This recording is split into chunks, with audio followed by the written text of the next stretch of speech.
You've probably never even heard of this camera before, possibly due to it being overshadowed by its brothers, the GA645 or the GW690, but despite its lack of popularity, this can take some really pretty pictures.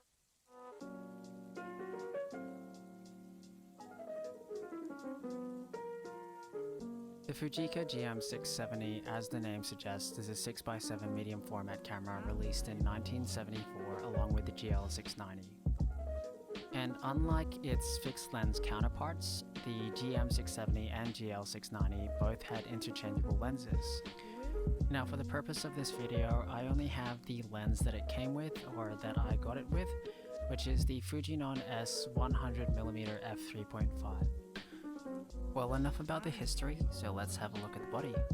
The Fuji GM670 is an absolute chunk master, and it has a few quirks that I found myself quite enjoying. For one, and as you've probably already noticed, it has two shutter buttons, one traditionally at the top, and another one placed on the front of the body next to the lens. This is for ease of use when shooting vertically.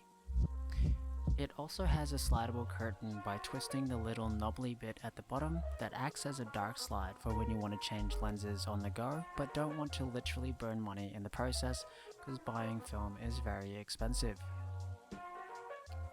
Similarly to most other medium format cameras like the Hassies or Mamiyas, this camera has a leaf shutter, and the aperture and shutter speed are all controlled on the lens itself.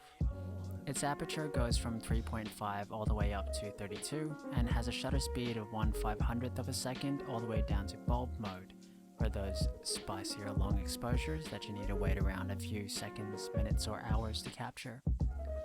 This camera is also fully mechanical, has no electronics in it whatsoever, so unless you're just that really good at Sunny 16 method, I recommend shooting this with an external light meter. What I usually have with it is this cheap Chinese made $50 external light meter that I got from AliExpress that I usually mount to the cold shoe on the top. The viewfinder is nice and clear, if but a little dim, but the focusing patch is clear enough for me to be able to use effectively.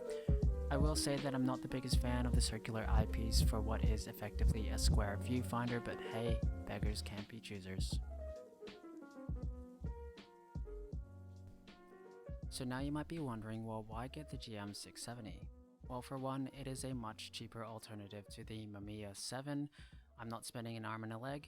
And for two, as much as I love lugging around the RB67 everywhere I go on those long hike adventures, it's just way easier to carry the GM670 and still be able to take those sweet 6x7 shots with.